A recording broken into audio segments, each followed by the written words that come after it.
Kanhangad press forum സ്ഥാപക പ്രസിഡന്റായിരുന്ന MV ദാമോദരന്റെ ജ്വലിക്കുന്ന ഓർമ്മകൾ നിലനിർത്തി അനുസ്മരണ യോഗം സംഘടിപ്പിച്ചു.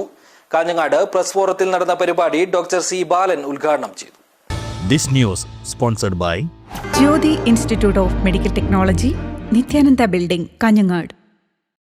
30ാമത് MV ദാമോദരൻ ചരമവാർഷിക ദിനത്തിൽ കാഞ്ഞങ്ങാട് പ്രസ് ഫോറം സംഘടിപ്പിച്ച അനുസ്മരണ യോഗം പുഷ്പാർച്ചനയോടുകൂടിയാണ് ആരംഭിച്ചത്. തുടർന്ന് പ്രസ് ഫോറം പ്രസിഡന്റ് ഫസലുർ റഹ്മാന്റെ അധ്യക്ഷതയിൽ ചരിത്രകാരനും അധ്യാപകനുമായ ഡോക്ടർ C. ബാലൻ അനുസ്മരണ യോഗം ഉദ്ഘാടനം ചെയ്തു. കാഞ്ഞങ്ങാട് പ്രസ് ഫോറം സ്ഥാപക പ്രസിഡന്റായിരുന്ന MV ദാമോദരൻ സാധാരണ മനുഷ്യരുടെ ജീവിതം പൊതുസമൂഹത്തിലെത്തിച്ച മാധ്യമപ്രവർത്തകനായിരുന്നുവെന്ന് അദ്ദേഹം പറഞ്ഞു. പഴയകാല മാധ്യമപ്രവർത്തകർ എന്നും സമൂഹത്തിന് നേരെ പിടിച്ച കണ്ണാടികളായിരുന്നുവെന്നും അദ്ദേഹം കൂട്ടിച്ചേർത്തു. പത്രപ്രവർത്തകൻ എന്ന് പറയുന്നത് ഇന്നത്തെ പോലെ സംഘടിതമായിട്ടുള്ള ഒരു പത്രപ്രവർത്തനം നടന്ന ഒരു കാലമായിരുന്നില്ല എന്നാണ് എനിക്ക് തോന്നുന്നത്. പ്രധാനപ്പെട്ട പത്രപ്രവർത്തകർ അസ്ലാംശയെ പോലെ, ഈപുദ്രാം ഭാഷയെ പോലെ, മുഹമ്മദ് കുഞ്ഞി ഭാഷയെ പോലെ ഒക്കെയുള്ള എന്താ പറയുക, വളരെ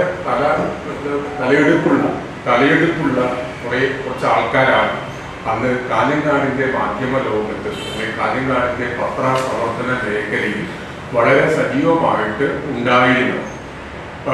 അത് എന്നെ പോലുള്ള അന്ന് ചെറുപ്പക്കാരൻ, ഞാൻ കോളേജിലൊക്കെ ജോയിൻ ചെയ്തൊരു കാലത്താണ് 1980 ദാമോദരൻ വരുന്നത് എന്നാണ് എൻ്റെ ഓർമ്മ. P. Praveenkumar, EV Jayakrishnan, M. Gangadharan, K. Babu എന്നിവർ സംസാരിച്ചു. സെക്രട്ടറി ബാബു കോട്ടപ്പാറ സ്വാഗതവും വൈസ് പ്രസിഡന്റ് KS ഹരി നന്ദിയും പറഞ്ഞു.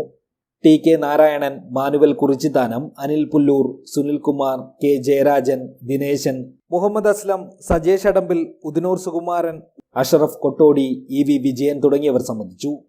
News bureau, Kanhangad.